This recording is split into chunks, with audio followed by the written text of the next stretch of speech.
歡迎收睇家國地產頻道，我係 Katie。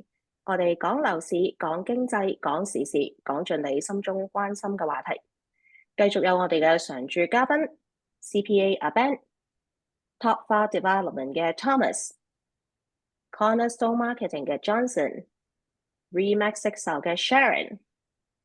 今日亦都請嚟陳柏謙律師 Joseph Chan 同埋 Remax Advance 嘅 Manny 同我哋傾下偈。歡迎咁多位。Hello，各位。Hello， Hello，你好。嚟到3月中啦，阿 Sharon，呢兩個禮拜嘅樓市情況又點樣啊？呢兩個禮拜嘅樓市咧，其實依然都係有啲慢嘅。咁但係咧，我自己手上咧就有一啲 buyer 咧，就係都係自住啦。有啲 downsize，我就啱啱同佢係買咗一個都係幾抵嘅 condo。咁個 location 都係非常好，喺 Markham Downtown 嘅。咁同時咧，手上嘅租盤咧開始喐緊啦。咁一開始接到呢一啲 listing 咧，都係有啲 hesitation 嘅。咁但係都好 lucky 啦，都可能係個天氣開始暖啦。咁都慢慢都見到啲 listing 都走啦。咁其實 overall 都係一樣好 positive 嘅嘢嚟嘅。咁依家租嗰啲係邊一類型嘅租客啊？同埋嗰啲租個價錢會唔會真係要減好多先至有人租咧？減價咧就都有減少少嘅，咁當然呢個 strategy 就我哋就開始標高少少啦，咁你就算減翻少少，都仍然係一個好 comfortable 嘅個 price range 入邊。咁同以前有少少唔同，我就覺得我接嘅 offer 咧係少咗全新嚟嘅新移民嘅，咁可能係已經嚟咗1年啊，或者係已經係喺呢度生活咗5年以上係有身份嘅人。咁有可能咧，就係因為佢哋最近就收窄咗呢個移民條例啦。咁但係可能咧，咁多位租客咧見到咦個市咧係慢咗喎，個租金又跌咗喎，咁佢哋就選擇去搬另一個單位。咁另外有啲就係由溫哥華嚟嘅。咁overall 咧都係一啲我揀嘅都係一啲比較 Triple A client 啦，我哋都叫做咁但係咧就少咗一啲即係全新嚟或者係全新喺香港嚟啊，或者係台灣大陸嚟嘅客人咯。嗯，明白。阿 Manny，咁你嗰邊咧？你呢兩個禮拜又忙緊啲咩啊？呢兩個禮拜咧，就係都係忙緊喺度聯絡啲客啦。咁其實好似我上次講過啦，咁依家係最好嘅時機，啲客係想由細屋換大屋嘅。咁我哋依家都係做緊啦，幫啲客係由細屋換大屋咯。嗯，即係你之前所講嘅個 profile 重整佢個 profile 呢件事啦。係啦，係啦。OK，好。嗱，其實咧，依家市場上咧，除咗呢個租盤啦，又我哋見到逐漸活躍啦，Sharon 都走咗，呢個禮拜都走咗幾個盤啦。咁除咗呢個Sharon 同埋阿 Manny 講嘅樓市近況之外咧，依家坊間都好似都仲係有好多 assignment 嘅情況出現嘅喎。咁有好多買落啲樓花嘅準業主咧，就喺未收樓之前提早放埋，咁即係 assignment 啦。咁阿陳律師啊，可唔可以同我哋講下呢個 assignment 佢本身個流程係點樣樣，同埋有啲咩要注意嘅地方咧？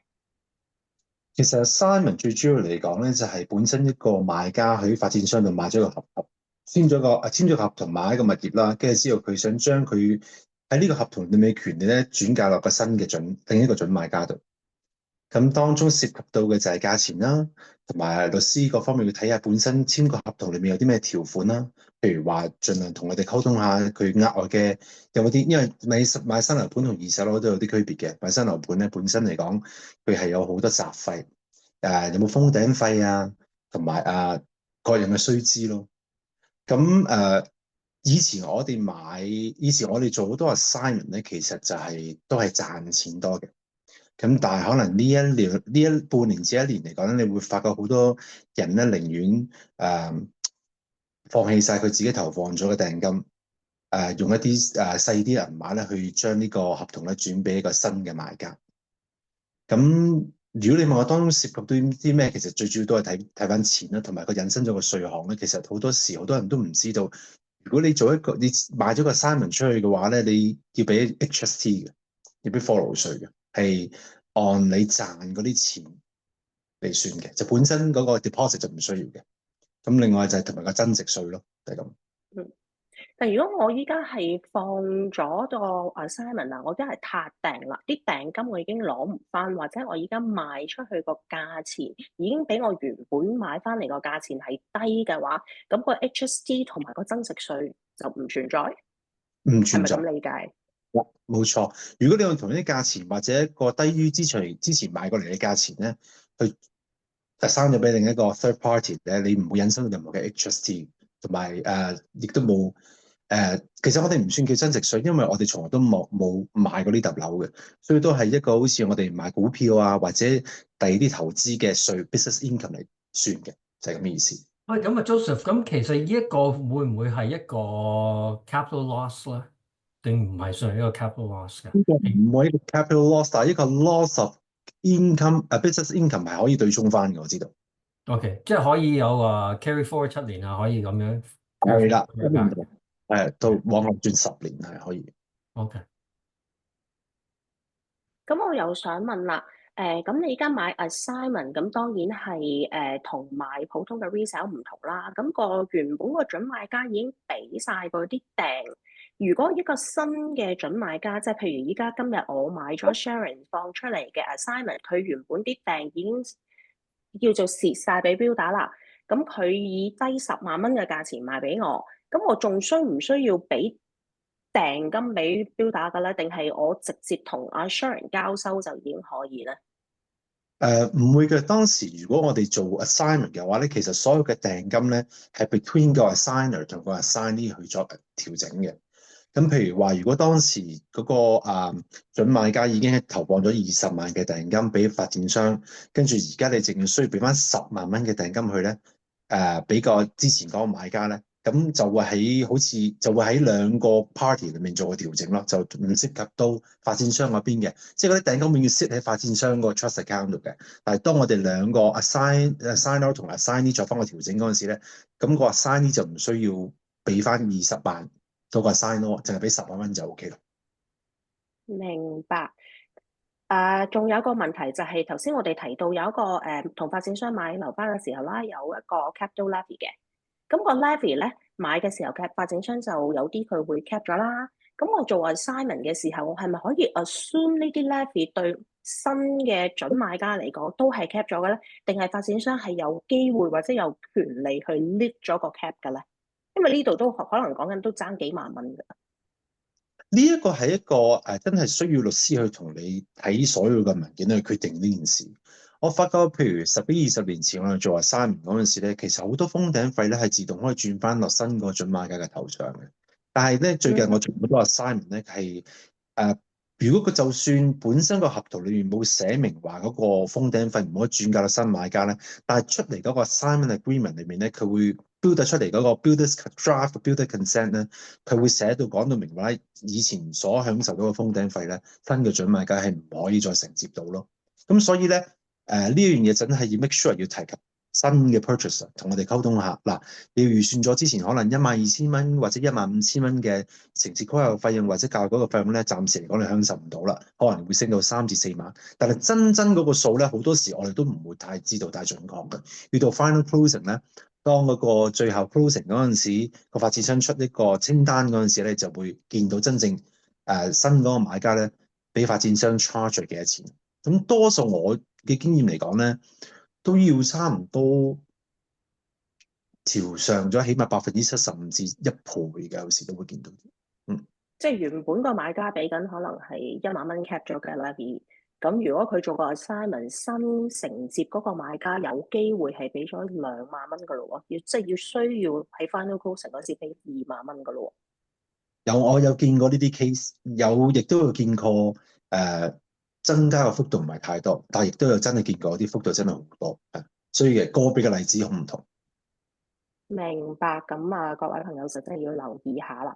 另外啦，Joseph 啊，喺咁嘅情況之下，即係作為我哋從業喺房地產啦，咁樣作為要操作嗰個 assignment，咁樣有冇辦法係可以叫做保障下自己啦，或者作為經紀點樣保障佢嗰個 buyer client 喺一個 assignment 嗰度，尤其是嗰啲嘅 cap levies 或者係一個未知數。咁又好，即係你同個客講話，誒嗰陣時先算啦。咁樣你又驚個客會咬翻個經紀轉頭話，喂，你嗰陣時都係好非專業喎，咁樣而家我就以後又要俾多幾萬蚊喎。咁樣有乜嘢嘢可以即係有咩可以做到嘅咧？其實呢個問題咧，我見得到多嘅，因為但係我覺得要從喺個 assignment agreement 裏面開始起草嗰陣時咧，要注意呢一點咯。譬如話，我哋可以寫話個封頂費係12,000嘅，如果個封頂費轉唔到新嘅 assignee 準買家嘅頭上咧，咁呢個合同就可以作廢啦。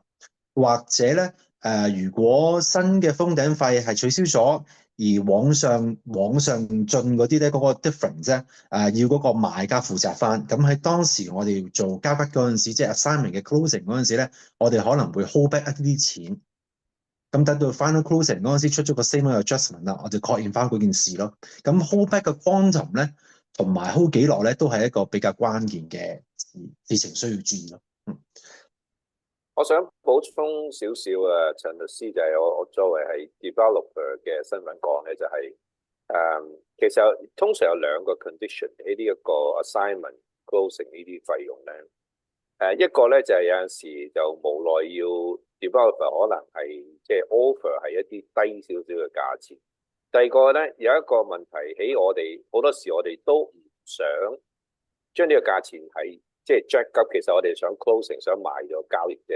但係好多時而家嗰個每一個 city 嗰個 jurisdiction 咧，喺到最後嗰個 agreement 嗰個 financial department 出嚟嗰條數咧，根本我哋係冇辦法知道。即係作為一個由呢一個 planning approval， 然後再到 construction， 佢遲佢到拉尾 city 佢先抌出嗰個總數出嚟。所以喺我哋即係以前就冇一啲咁樣嘅一啲步驟。喺近呢5年咧，即係越嚟越溜楞，越嚟越計數得，即係你唔知佢準啦，定唔知佢谷大。所以咧，我想 speak on behalf of developer 咧，有陣時嗰個數到最後係其實嗰啲數唔係我哋去 developer 攞咗入咗袋，根本平衡唔到嗰條數，即係嗰個數出嚟 city 突然之間有陣時好大，或者個 planning 中間佢又要加呢樣加嗰樣，即係我想表達下站喺一個 developer 身份方面，啱尾嗰條數其實係冇人可以話到俾你知，真係嗰度嗰條數係幾多 ？OK， 所以係好慘啊，夾咗喺中間，好多人都唔知。唔係我認同，即係 Thomas 講得好啱，即係喺嗰個尤其是喺個前期嗰個項目整體成個安排啊個 planning 嗰陣時咧，有好多嗰啲數係真係未知，咁然之後事隔咗5、6年後啦，然之後先知道原來你埋單就咁多錢嘅。呢個係一樣嘢。咁咧頭先我問話，即係點樣去保障啲從業員啊、啲經紀啊？最緊要就係即係你唔好俾啲客喺度投訴翻、咬翻轉頭話係 unprofessional 啊，或者你冇俾到 advice 啊。咁所以頭先 Joseph 講，同埋或者身邊嘅聽眾啦，就係喺整體成個過程中啦，係由你去草稿嗰個 assignment agreement 啦，係依啲嘢要掉翻入去嗰度先。呢個係好重要嘅，即係第一就係有啲數係未知啊。第二就係好似頭先阿 Joseph 講話，即係有啲嘅 caps 咧係 non-transferable， 有啲就會係寫明係 personal， 即係以前我幫我啲客啊咁樣，即係講啲公道説話，咁我要幫客嘅着想嘅嘛 ，developer 嘛，咁會係寫到明有啲嘅 benefits 啊，有啲嘅。譬如 adjustment and closing 啊，有啲咁樣全部嘢，有啲會係 non-transferable 嘅。咁往往佢哋用嗰個字眼就係依個嘅 incentive，develop incentive 啦，依咁嘢係 personal to the purchaser。咁佢又唔會寫話 non-transferable 嘅，即係話即係 personal 啫。咁嗰陣時，依個就會係一個含糊啲嘅 wording，去令到係可以拗到話，OK，依一個你唔可以 transfer 俾其他人，依一個 benefit 係只係 for 你嗰個 name purchaser。其實 assignment 咧，我哋都係試過嘅。咁我哋係會做一樣嘢，就係話，如果係超過幾多萬咧，譬如超過3萬啦以上，就係個 assignee 俾啦。咁 assignee 咧就俾3萬以下。我哋係曾經係做過咁樣嘅agreement 咯。即係 cap 咗嗰個即係佢個數係咪？係即係整咗一個 ceiling 咯，即係去到幾多錢以下就係你接手人收入俾嘅。咁如果係真係超過呢個啦，咁我哋都明白，有時啲 builder 我哋真係唔知，我哋從業人其實真係兩邊喺中間好難做人咯，因為我哋第一我哋唔知道個 builder actually 收幾多，咁 builder 又唔知道政府收幾多，咁我哋喺中間又要保護我哋個買家或者賣家係咪？咁到最後我哋點樣可以平衡撮合一個 deal 咧？咁大家商量好咯，講好咯。但係其實以我嘅經驗嚟講，我覺得好多時都會睇一個新嘅買家點樣睇成個 transaction 咯。因為本身嚟講，你做一個 assignment 嘅價錢已經可能比市場嘅價錢已經係低少少㗎啦。咁佢自己心目中有條數咁啊。譬如話，就算我多俾3,000-5,000蚊嘅封頂費，但係仲比市場價錢都係平嘅斷尺計咧，其實好多時都會高過 ahead 嘅，我覺得係。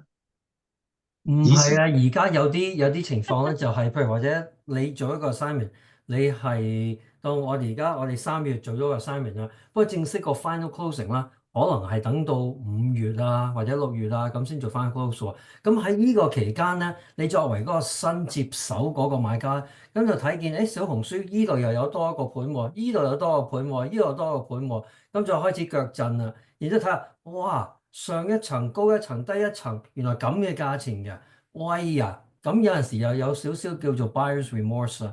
咁樣 buyer's remorse 咧，就往往咧都要揾啲人去做出氣袋嘅，咁樣就係啲經紀啦。咁所以佢就會係揾啲經紀咧，咁去出下氣嘅。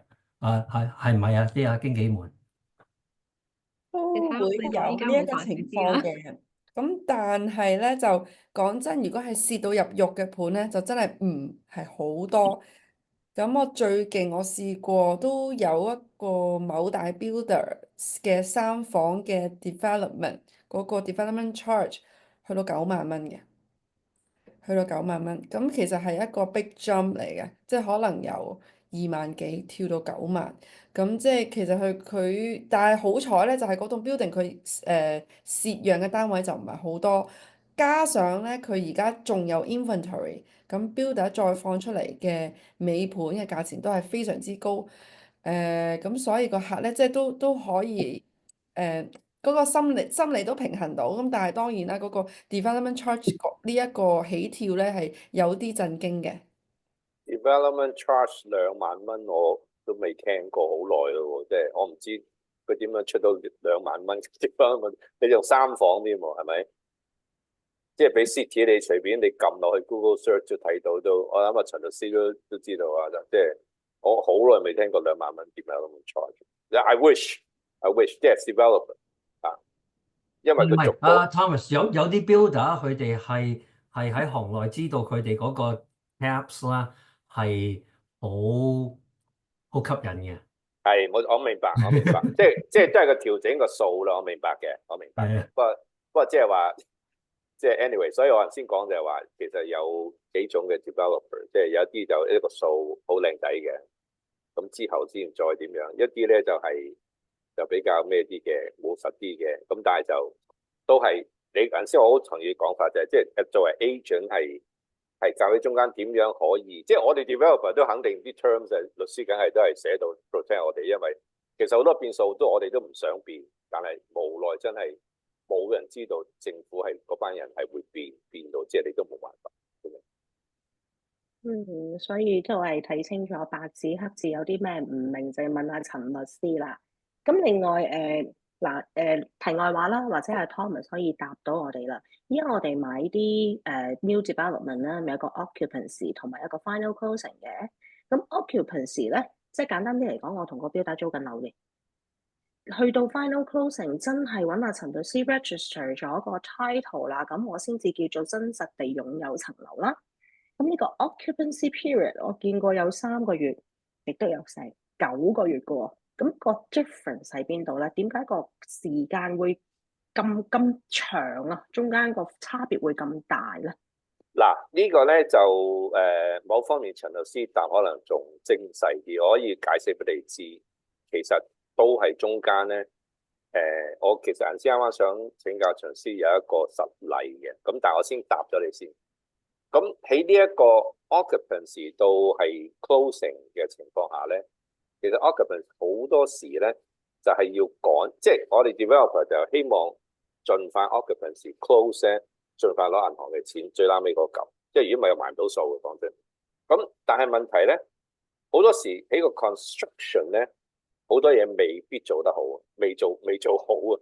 你好多時你見到有啲其實都真係打晒綠燈 city 關係好咧，你有啲譬如 downtown 你 closing， 哇 occupancy 要驗樓收樓喎，即係嗰個仲係上面封個頂，下邊啲路都好似都未，即係夾硬 open 俾個 occupancy permit 咁樣嘅啫。嗰啲都係即係佢哋同 city 關係好好，就即係都放綠燈俾你出咗先。即係如果嚴格嚟講咧，其實係可以唔俾你住嘅，但係問題你越快去收樓，去完成咗呢樣嘢，先至攞到銀行嘅錢，係咪？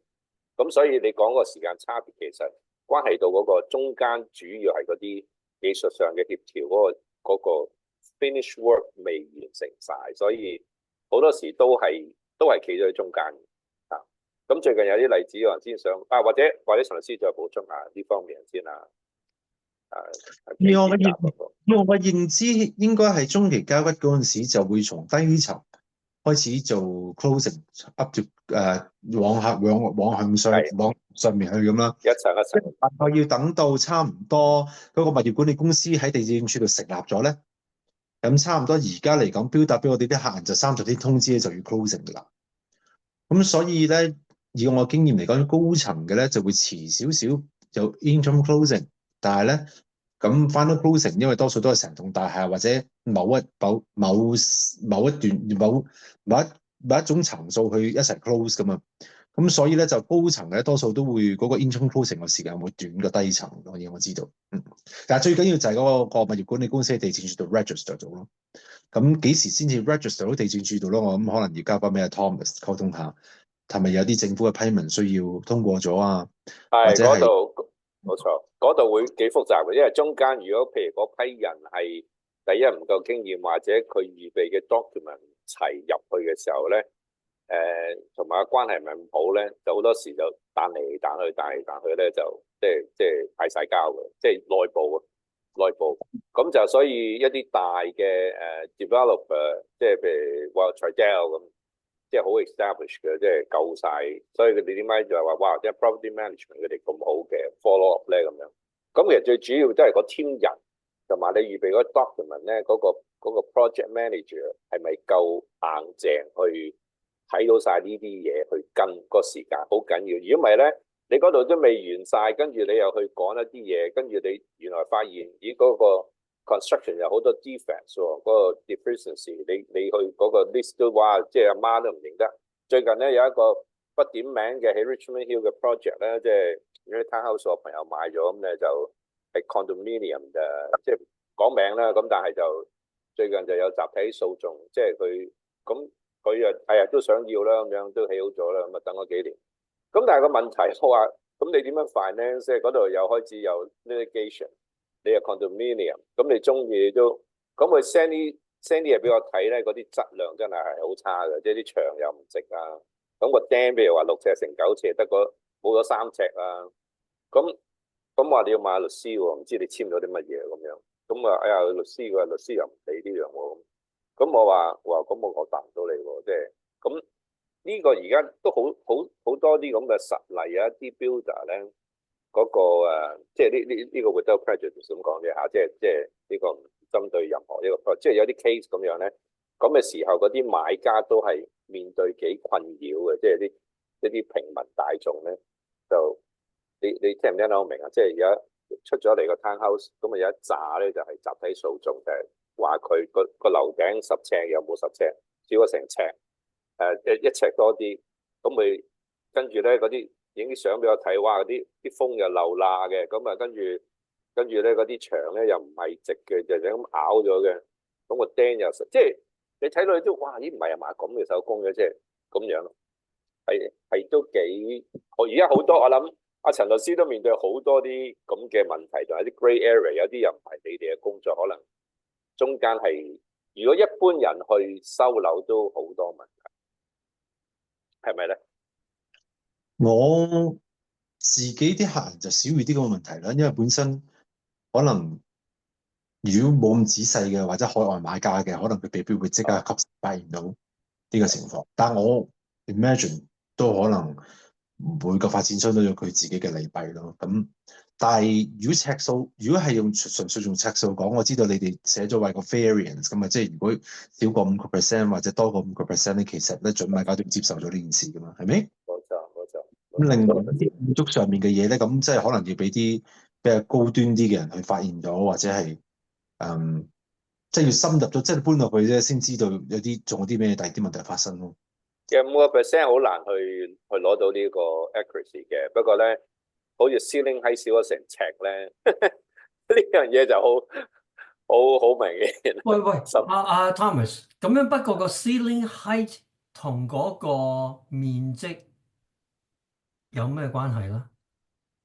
冇咪即係關係，可能佢買嘅時候話到明係好清10尺樓楚㗎，底嘅，係啦。 Main 點知 floor 佢一入到去咧就哇，你點都冇10尺啦，我都得個8尺半8咁，尺10就有個寸係啦，something like 係啦， that。即係好似有係咁樣，有個不過即集體係訴訟。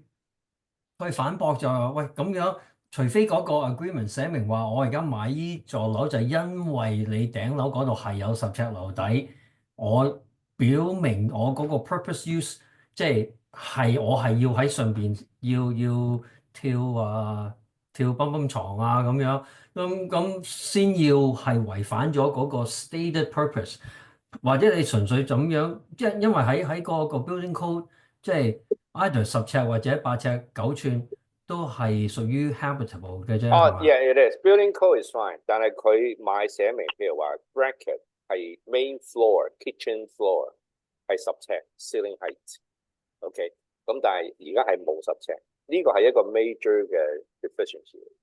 OK，誇張即係喎，喺你眼中呢個係一個 material breach 嚟㗎。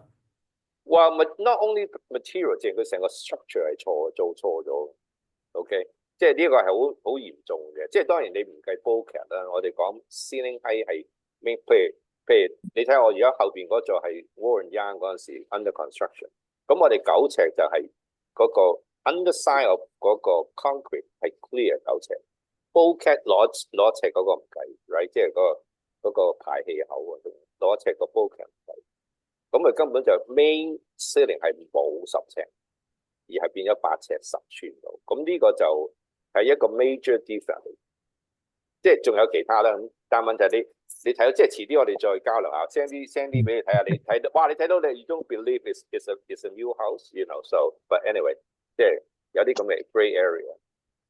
好，咁啊，多謝晒阿陳律師嘅講解啦，同埋阿 Thomas 嘅意見分享啦。咁下一節翻嚟咧，我哋就會傾下經常遇到嘅租務問題。下一節再見。